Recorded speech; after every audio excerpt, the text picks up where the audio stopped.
All right. Oh, we've still got a minute or so to go, just to, oh, or maybe 30 seconds, just. On charges of sex trafficking young. Oh. I think we're getting a few people coming in now. Thank you. Right. Okay. Just as a quick reminder to everyone who's not presenting, just turn your microphone off for the duration of the course. Please talk, please, and we'll be happy to take your questions in person, well, on Zoom if you want to at the end. Anyway, it's a real pleasure to open up this week's Imaging One World talk, and I'd like to welcome Heejun Choi to this week's talk. So Heejun did his undergrad work in Virginia Tech and then went on to do his doctoral work at University of Wisconsin in Madison, where he studied antimicrobial peptides and their action in gram-negative bacteria using single particle tracking techniques. And then since then, I guess you've been working now on understanding how protein translation of secretome proteins by mRNAs is organized in the ER. And this work's been carried out in the lab of Jennifer Lippincott-Schwartz at Janelia Farm. So with that, it's a real pleasure to introduce Heejun Choi, and I'll hand over to you. Thank you very much. Thank you for the kind introductions. My name is Heejun. I'm a postdoc at Jennifer Lippincott-Schwartz lab at Janelia Research Campus. And it is my pleasure to give the Imaging One World series talk. And I would like to thank the organizers for giving me this opportunity. So today I structured the talk into 3 parts, where first I talk about the motivation of why I want to study the translation organization inside the cell, and then discuss about what kind of tools we can actually use for imaging translating mRNA in live cells. And then using this tool, we are going to show you how this new exciting biology that I have discovered on how secretome mRNA translation is organized on the surface of ER. So we'll start with the motivation. So when I was in the PhD, my back then lab mate, Shobna Bakshi, who's actually now has a lab in Cambridge, was tracking the single molecule of ribosomes in bacteria. And even for this single cell organisms like E. coli, has a way to actually organize the translations in a compartmentalized fashion. And this is even without the membranous organelles that existed in eukaryotic cells. So I was fascinated by how this translation can be organized in a complex of organisms in eukaryotic cells where the loss of organelles is present. Especially one thing that was interested in when I joined Jennifer's lab was how the transmembrane protein is synthesized on the surface of ER. And as you can see here, ER is a large complex organelle that spans across the entire cytoplasm all the way from nucleus to the plasma membrane. And this has many shapes that were described as sheets or tubules that are interconnected by the three-way junctions. And we generally call the ER surfaces decorated with the little dots, which are ribosomes, as a rough ER. And rough ER is a place where the transmembrane and secretory protein is synthesized. And then this is a process known as co-translation or translocation. And usually the preferential site of this is considered as the ER sheets, as the major professional secretory cells have highly packed polyribosome on the surface of these regions. However, when I joined Jennifer's lab and looking at the FIPSIM images of normal tissue culture cells like HeLa or U2S, we do not see ribosomes just on the sheets only. We actually see ribosomes on virtually all surfaces of ER. And here is the FIPSIM reconstruction of the ribosomes that was done by the open organelle recently. And you can see that the ribosomes can be found in the peripheral sheaths, tubules, or even three-way junctions. Even in E. coli, we knew that not all ribosomes are actively engaging in translation. So it is presumably possible that some of these ribosomes are not actually undergoing translation. And we also know biochemically that ribosomes can associate to ER in translation-independent manner through either the ribosome receptors or the even translocon. And some of the data of the proximity sequencing data as well as other biochemical data suggest that cytosolic protein mRNA can also be translated on the surface of ER, which complicates the understanding of what these ribosomes actually represent. So I question, is it possible to segregate some of this population? For example, maybe some of the ribosomes on the ER that are on the peripheral sheaths or tubules and three-way junctions may be distributed in a way that the different topological proteins are being synthesized. So in case of the transmembrane protein, it can be type 1, type 2, or multispanning, or the luminal protein, which actually is missing all the transmembrane domain. But some of this actually gets secreted out into the cell. So if so, could we actually visualize what kind of mRNAs are translated at which ER structures? So this is going into where the tools are becoming important to visualize this. And luckily, about 4 years ago, there was a translation reporter system that was developed simultaneously by 4 different groups. And this translation reporter is using first, is the addition of the mRNA reporter system, where you have exogenous mRNA that codes for the repeats of the stem loop, where specific stem loop binding protein labeled with fluorescent protein can accumulate onto this stem loop as a bright puncta inside the cell. And here the MBS is standing for the phage MS2 binding sites. And then MS2 coprotein is the one that actually binds this particular sequence. And what the rest of the labs actually did is actually putting the repeats of epitopes where the specific antibody can actually bind. So what happens is when the translation occurs on the RNA after transcription, the mRNAs get exported into the cytosol where this orange bun is my representation of ribosome, can engage in translation. And as the translation progresses, it actually starts to translate these repeats of epitopes, where the single chain antibody or the fat fragments labeled with the fluorescent molecules can accumulate on the surface.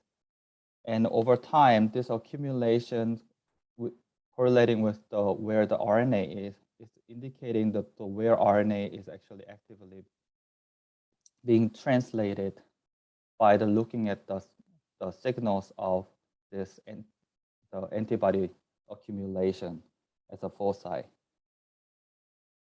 So the concept of this visualization is similar to the RNA. And one of the most important things is to actually have the low background concentration of this free-floating either MCP halo or the single chain antibodies for folder GFP. So general idea is to have the nuclear localization signal added to this protein such that all the concentration is actually sequestered in the nucleus, such that the cytosol, you actually have a very low background. So for us, since we are actually looking at the transmembrane protein, we have to design it in such a way. And some of the labs in that original paper has attempted to look at the transmembrane protein by fusing the repeats of epitopes to the signal peptide sequence. And one I designed was in similar fashion, where I fused the 29 amino acid from the rabbit cytochrome P450, which contains both the signal sequence and transmembrane domain, with the spacer to allow the spacing between this insertion to the cytosolic domain to occur, followed by the repeats of the GCM4 epitopes, that are also labeled with the 24 MS2 binding sites repeats for the mRNA label. So when we're actually looking at the schematics of this, we expect the following. So when the RNA is getting transcribed and exported into the cytosol, the mRNA, which already have the MS2 bound to the chimeric mRNA reporter, engaging in translation. And then the nascent chain that actually interacts with the signal peptide interacts with the signal recognition particle. And then this allows the translation to halt until that it is delivered to the ER membrane, where the SRP receptor releases the SRP and handed off the signal peptide to sec translocon, where the translation can resume. And as you can see with this diagram, that more and more translation can initiate on this pathway, where the ribosome becomes a polysome and actively translating on that single mRNA. And we call this particular population now as a SUNTAG plus mRNA. And SUNTAG plus means that the RNA and then this antibody fluorescence are colocalizing. And then the rest of the other pathway, which is either the stall ribosome or the under initiation or not actually fully initiated, we consider this as a SUNTAG negative mRNA, which represents most likely the non-translating mRNA. So the one thing that the papers usually don't describe is level of expression of this system is quite important to get this to work. So we want this kind of system where that you can see the MCP halo as well as the single chain antibody is sequestered into the nucleus, and the background in the cytosol is quite thin. And so you can actually see the punctated signal that is an mRNA, and then the green signal that is the antibody with the fluorescent protein. And this is a SUNTAG positive mRNA, and we can actually do the quantification easily due to the low background. However, one thing to mind is that the antibody can accumulate to the synthesized proteins that are released from the translations on the surface. So this means that there is a time window in which this particular transcription events to the translation and an accumulation where the analysis actually is possible. So you can see here that because especially the ER volume is so much smaller compared to the cytosol, that you can start to see a ER background on top of this bright puncta, which makes the analysis very complicated. So we actually have to follow a different workflow where we generate a stable cell line using the lentivirus transduction, and then which actually encodes both the single chain antibody fragments with the superfolder GFP, and then the MS2 coprint with halo. And we fact sorted to find the population of the cells that actually expresses the level of this protein properly. And then what we did was to induce this by adding the TET-inducible promoter to the side-term SUNTAG mRNA and induce 2 to 4 hours before imaging and start imaging during that time. And this allows the inefficient time for the transcription to occur and export it into the cytosol. But the translation has begun to the point where it's not overwhelmingly saturating the ER by the already translated protein. So when we do this, we can actually see that translating side-term SUNTAG mRNAs are highly immobile. So you can see here again that SUNTAG positive mRNA. And if you see the motion of this mRNA is quite immobile over the period of, this is actually about 30 seconds.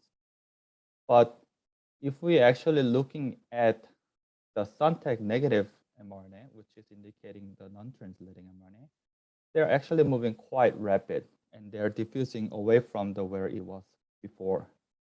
So we can see that they are very distinctive in motions of the mRNA in terms of whether if it is translating, it's highly mobile, and then when it's not translating, it's very, very dynamic. So when we were trying to do initially is to looking at this type 1, type 2, and multi-spanning and lumino and their mRNA distribution inside the cell in terms of translation. But the problem was that the Suntech system, where you can actually looking at the antibody, is expressed in the cytosol. And if you remember, we actually have to sequester this population to nucleus in order for low signal for us to actually see it. However, we couldn't find a very good way where that the antigen can be actually going into the lumen and then actually visualize without impairing the insertion system. So this type 2 and lumino protein, where either that the C terminus is actually not exposed to the cytosol, or the lumino protein that doesn't even have a transmembrane domain, cannot be used with the Suntech system. So we actually have to find a different way to figure out where the translating mRNAs are. So one thing that I saw when I designed the mRNA is that when we actually have no epitope that coding for the gene of interest, either transmembrane protein, is that they move quite compared to even the translating beta-actin mRNA. That this is a distribution of the mean square displacement from each individual trajectory coming from a single RNA coding for beta-actin, lumino, type 1, and type 2.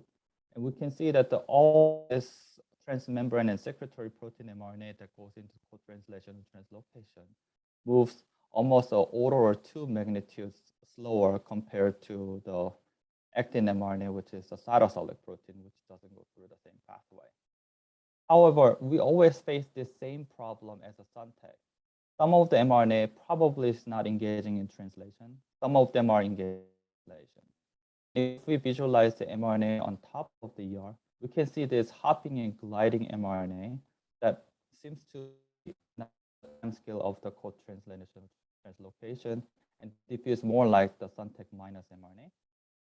And stably bound mRNA, which diffuse more like the Suntech positive mRNA.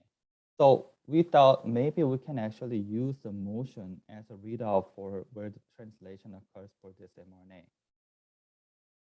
So when we actually looking at the motion of the Suntech and doing quantification of the mean square displacement, we actually see a pretty clear cutoff where most of the population of Suntech actually is belonging to the translation under the 5 micron square per second micron square mean square displacement in the time scale of 1 second.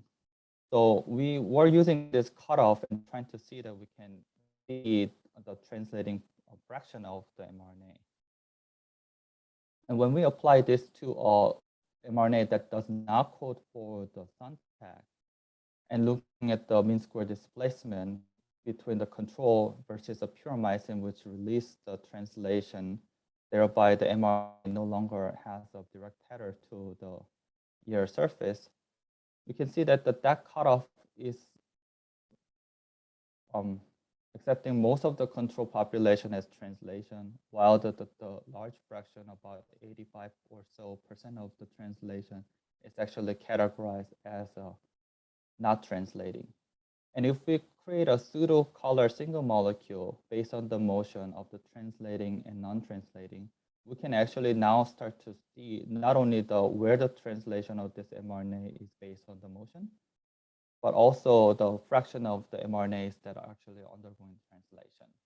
So you can see on the left, this is the control cell, and then the right is the puromycin control.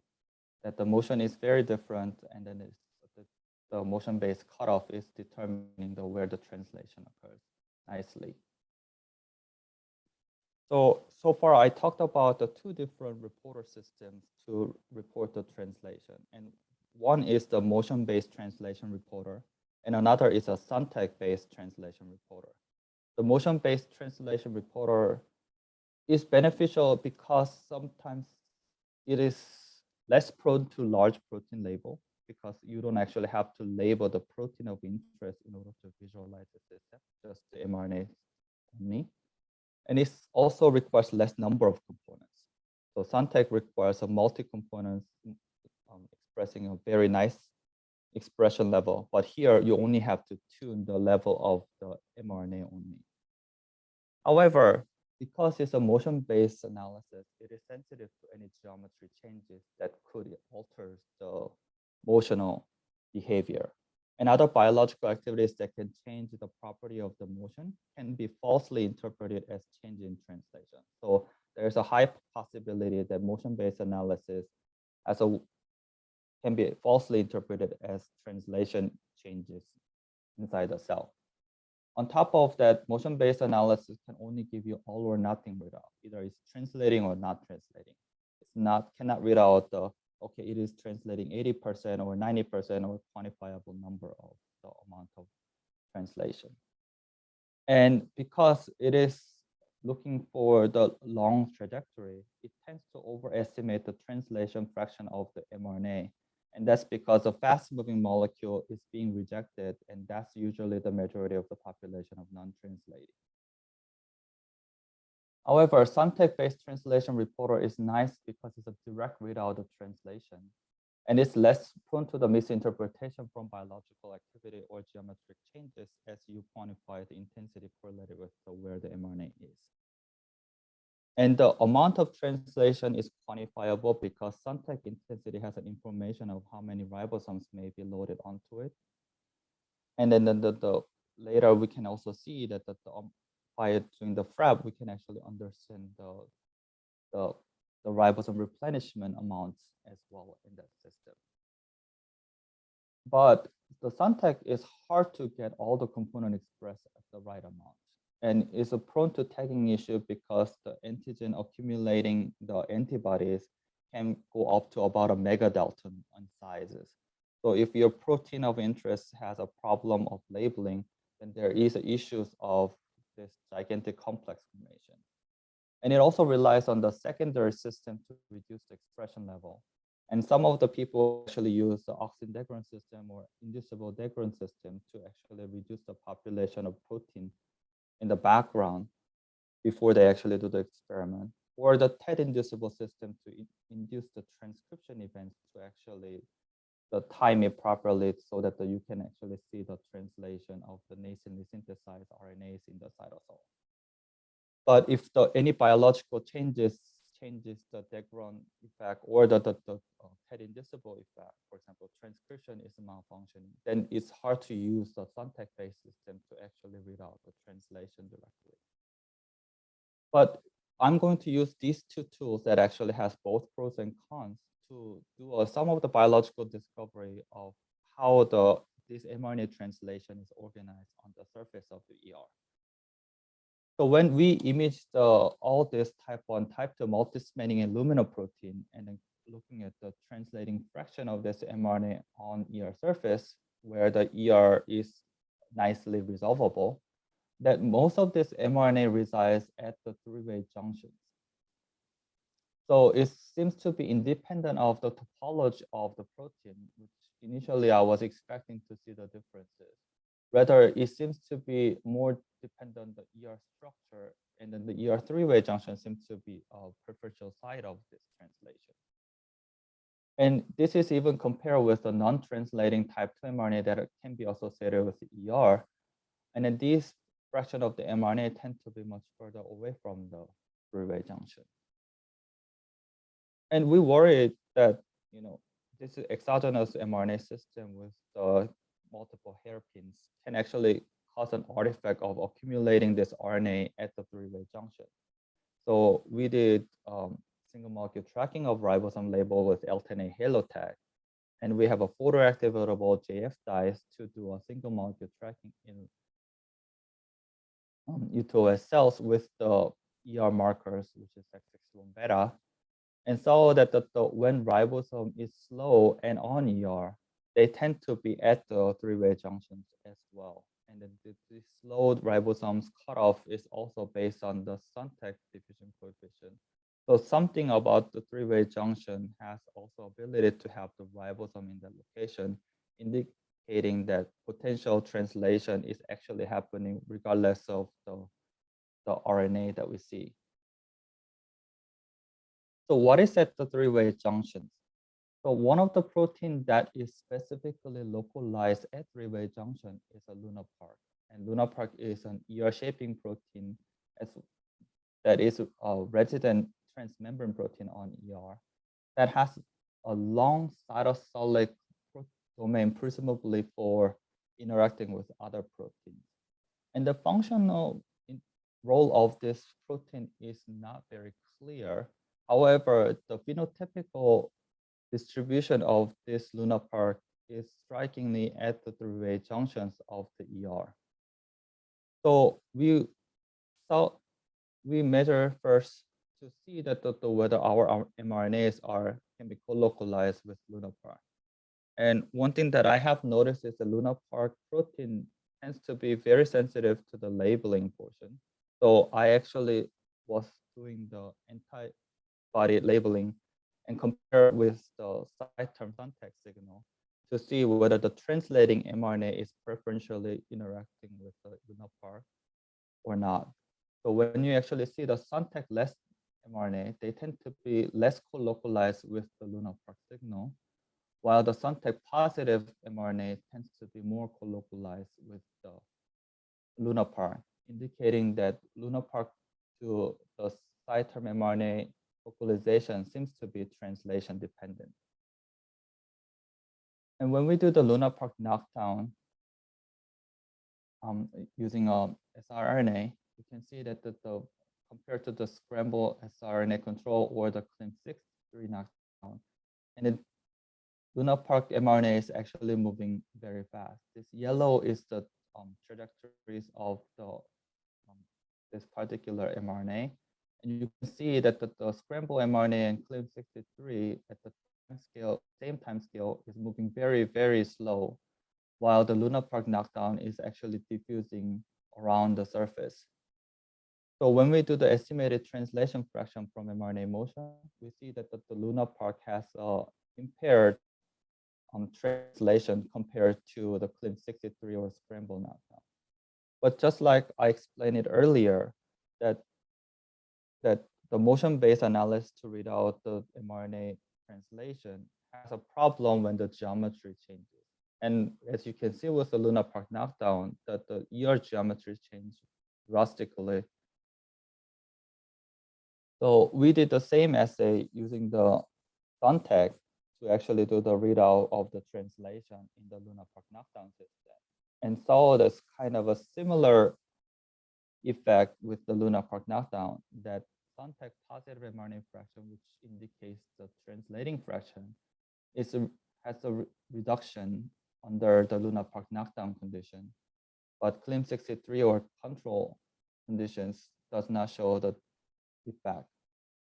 So it appears that the Lunar Park effects somewhere before the GCM4 epitopes are actually encoded. And this is because that all we see is actually the coding of this one. So it could be that the transmembrane domain is an issue, or that it could be the ribosome loading can be an issue into the system. So in order to dissect much further into what could be caused by the Lunar Park knockdown, we did a FREP analysis. So fluorescent recovery after photobleaching in the Sontag positive mRNA actually tells about the information about ribosome replenishment. So in a case under normal condition, you can see that the ribosomes are distributed in such a way that there are multiple ribosomes that are coding simultaneously on a single mRNA. And then the Sontag signal, therefore, is related to the number of ribosomes on the transcript. When you actually do the photobleaching to wipe out the population that already encoded the antigen, then only way for you to get a photo recovery is when the newly synthesized peptide forms by the reloading of the ribosome. So this recovery timescale is related to how fast ribosomes are replenished on the transcript. So when we actually do the comparison between the prep on the Suntec positive mRNA in the wild type control cells versus the Lunar Park knockdown, there's a difference in the Suntec intensity recovery. So in the control cell here, which movie will start playing again, when I bleach it, it recovers the right system. Yeah. Bleach, this is quite slow, and then it never actually reaches the original level of the signal during the time measurements of 300 seconds. So this indicates the Lunar Park knockdown somehow influences the ribosome replenishment. And the way for the ribosome to be replenished on the mRNA is majorly controlled by the translation initiation process. And translation initiation is a complex system with many components are engaged to regulate. But one of the two regulating factors that we know are integrate stress response that control state of the EIF2 or control actually of EIF4 binding protein, where that it binds the 4 complexes of the 4E, and then 4E binding to the 4EBP actually inhibits, and the phosphorylated versions by the mTOR is actually not interacting with the 4E such that the 4E can interact with 4G to bind to the cap for the initial mRNA activation to occur. So we were curious whether any of our secretome mRNAs are sensitive to one of these conditions. So first we tried the treatment of the taurine and rapamycin, which is known to inhibit the mTOR, such that the 4F is 4F is deactivated. But however, there is no changes in the estimated translation fractions. It's a small reduction in Suntec signal, but it's not very significant reduction compared to what we expected from the lower amount of translation output from the mTOR inhibition. So it appears that the mTOR is not the major way to control this pathway. So we wonder that the integrate stress response actually plays a role in the mRNA translation or ribosome replenishment in our system. So we induce the integrate stress response using either amino acid depletion or the toxic argon treatment. And we can see a huge reduction of the Suntec signal on the mRNA. And then these conditions seems to be majorly coming from the EIF2 phosphorylation, because when we treat the cells with ISREB on the toxic argon treated cells, we can actually recover the fraction of the translation. And ISREB is the one drug that actually reverses the effect of EIF2 phosphorylation. So we wonder if our mRNA that had a translation, some replenishment that impaired during the Lunar Park knockdown can be rescued by the ISREB in the same function as what we saw with the amino acid depletion of toxic argon. So interestingly, that to rescue the effect of the Lunar Park knockdown when we actually treat the ISREB. So the PrEP analysis basically show that the almost a full recovery of the ribosome replenishment under the Lunar Park knockdown condition when it's treated with the ISREB compared to the when it's not. So this indicates that when the mRNA is translating, if there's a Lunar Park and then and you photo bleaches it, the already existing population of Suntec, then the Lunar Park somehow plays as some integrate stress response rescuing factors, such that the ribosome can be replenished efficiently through the efficient translation initiation. But when the Lunar Park is not there, this process is aberrant, that the translation initiation does not occur efficiently, so that the ribosome loading has an issue over time. So how does Lunar Park achieve this? And one of the interesting things that we saw when we did a treatment of rapamycin and taurine, I was thinking that, maybe the lysosome function may also play a role. So I also did the drugs that inhibits the lysosomal function through either chloroquine or the protease inhibitor cocktail that inhibits the lysosomal proteases. And these two treatments seems to have an impaired translation based on the motion, but also with the Suntech signal. So we wondered if the lysosome actually play a role in this system. And the recent reports from Cell reports, as well as the BioID base search, suggesting that the Lunar Park may play as a role as a lysosome recruiting factor. So we're curious that whether this is our ability for mRNA to enhance its translation at the surface of the lysosome. So when we actually co-express the ER and LAMP1, which is a lysosomal marker, and the type 2 mRNA, we can see this cyan mRNA on the surface of the lysosome, as you can see over in many error location. And then when we quantify the distance away from the lysosome to the mRNA, and then we categorize each mRNA based on the motion by non-translator and translating, it appears that the translating population seems to be more adjacent to the lysosome compared to the non-translating, indicating that somehow that the translating secretome mRNA seems to be more in vicinity to the lysosome.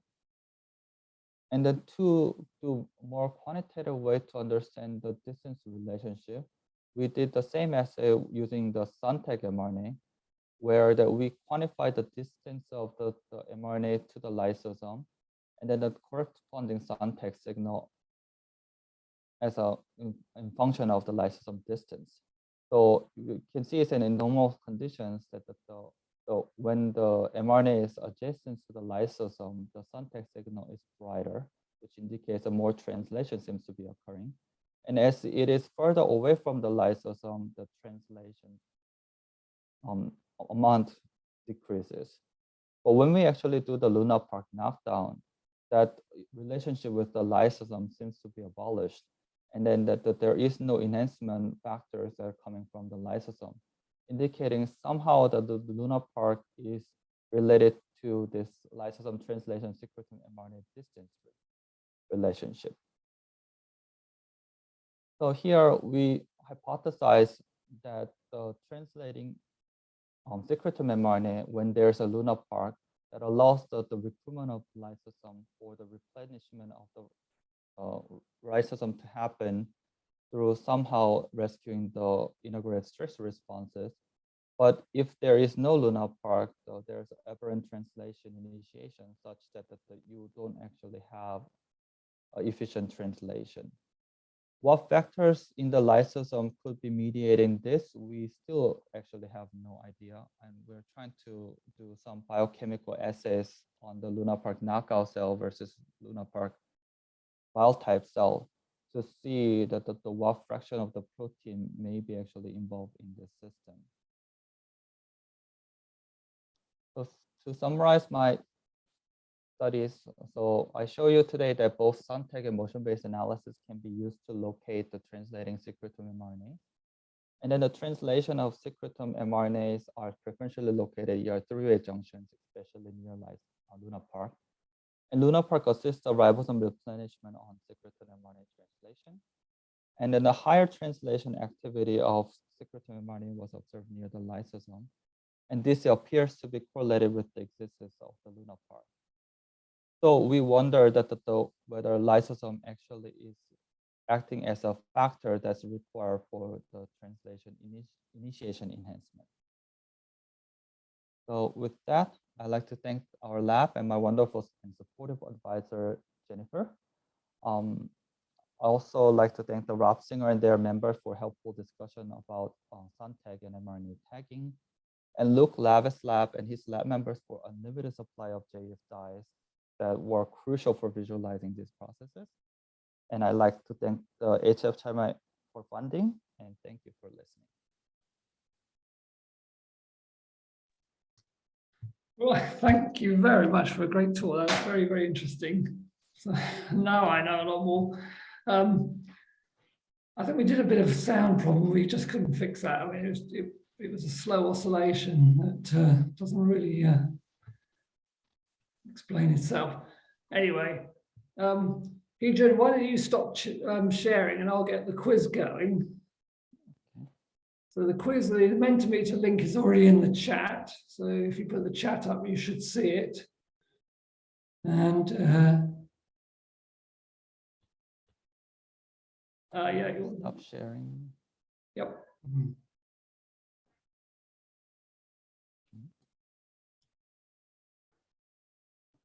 You still sharing there, Heejun? Can you stop sharing? I don't know how to. Wait. Here we are. I'll try it. There we go. How about that? All right. Let us put. Here's the Mentimeter quiz. Can you see that, everybody? Alex? Yep. Good.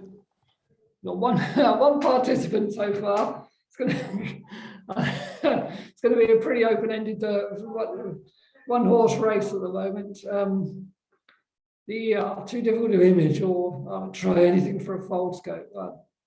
I'd definitely say anything for a foldscope. But I think Heejun's talk in particular is showing us that the ER is actually somewhere where we can really start to do interesting discovery.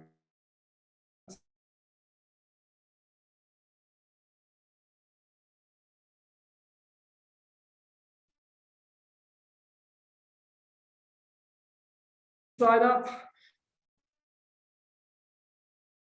Oh, Alex.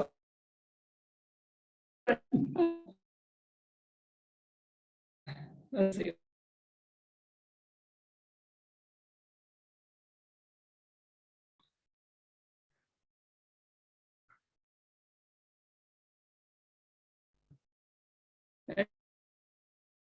Competition. I'd maybe what start just. I'll start. Okay, so let's go into the one. So okay, answer fast to get more points. Got a great false set. Which protein localizes specifically to three-way junctions of the ER? That's scramblon, reticulum, Lunar Park, CLINF63, or all of the above. Let's see what people think. Great. I think everyone got the message. Okay. So let's see what the leaderboard has to say. Who was quickest? Elsa was quickest. There we go. Next question.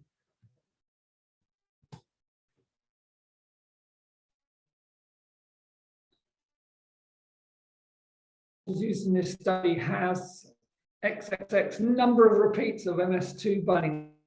Yes. See.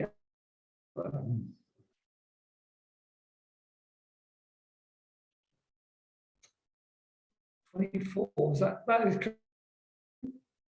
Yep. Okay. So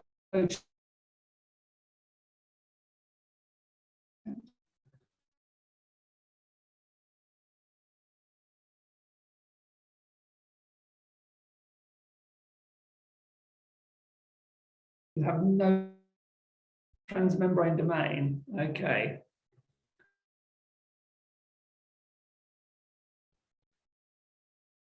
Proteins type 1. Oh, luminal process. Okay, so let's see where we are now. Definitely going to have two people up in the loop. Oh, Cake has sneaked into the lead. All right. All right, still Elsa. Okay, let's see what happens next.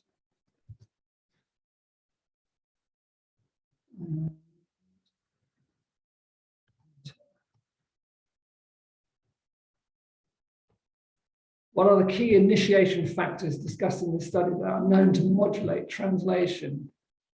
The IF4, 4F, and 5. Did you actually cover this bit, Heejun? Well, oh yeah, wow. Some people are really on the ball. Let's see what we get to. Here comes the leaderboard.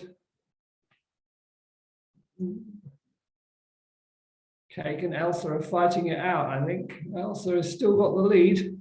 I think Kate, you got to be really quick on the questions. And which information can you infer from sun tag intensity?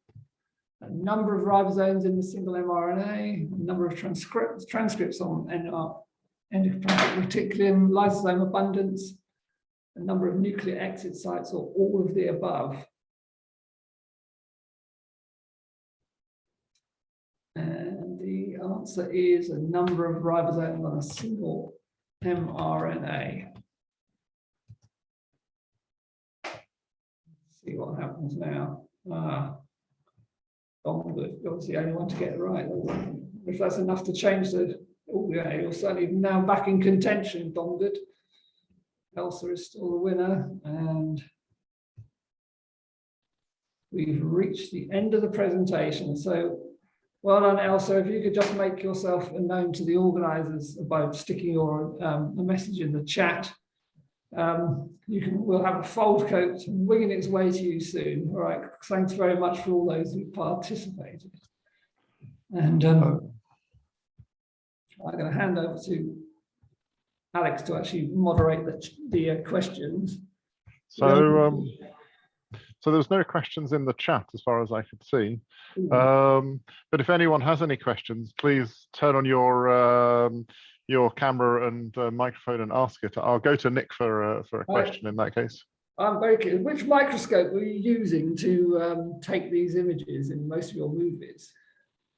So most of them are spinning disk confocal. Okay. And we have also done the turf sim microscope to actually visualize much faster motions as well. All right. So what's the sort of frame rate you can get out of the turf sim system then?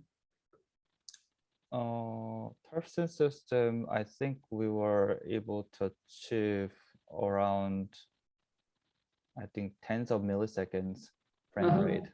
Yeah. Right. Okay. So, I mean, I've seen in the past from your lab some light sheet imaging. Did you ever consider doing any of that for this particular work? Yeah. So, how do I say? So for the lattice light sheet microscope, I have not tried from the commercial build scope. Yeah. I have tried on the Zeiss's new lattice light sheet, which has a much easier sample loading procedure. The problem with the system that we at least saw at Janelia was that the intensity of the laser was pretty weak. So we can see the bright signals very easily, but for single particle level of like mRNA was very difficult to visualize with that system. Okay. So you obviously clearly the spinning disk was still working fine for that though, wasn't it? Yeah, I mean, it would be nice to see entire 3D resolutions at the same time so that I can capture all the mRNA. So the problem with the spinning disk is that you don't see all of them because not every one of them are in focus at a given time. Yeah. Okay. So I think you might have answered, there's a question in the thing there about which spinning disc, but you Oh. used, but I think. Well, far away actually, Heejun. Oh, it's just a Yokogawa spinning disc Okay. that's attached to Nikon. Yeah. Okay, So I have one more. So go ahead, Nick. So how much of a I mean, you talked at length about this, but you know, was this sort of background protein expression levels and the staining associated, was that the big technical challenge for this work for you to overcome? Yeah, so for cytosolic Suntech system, it was not a problem to actually have a background because cytosol is such a large volume that it dilutes very easily. Right.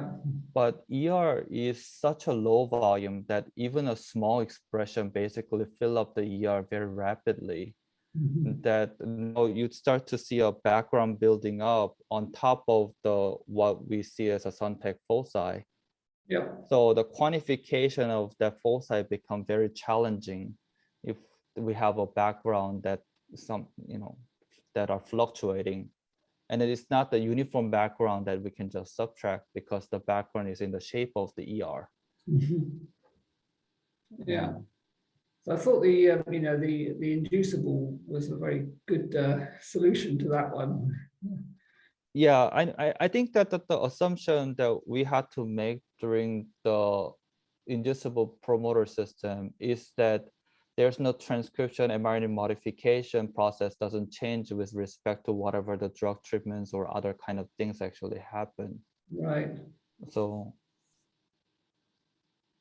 I mean, it's a lot of challenge to get this Suntech to work out because I think a lot of understanding of the sequestering of all the concentration into the nucleus is really important to reduce the background signal that a lot of people don't really do when we are doing fluorescent tag labeling.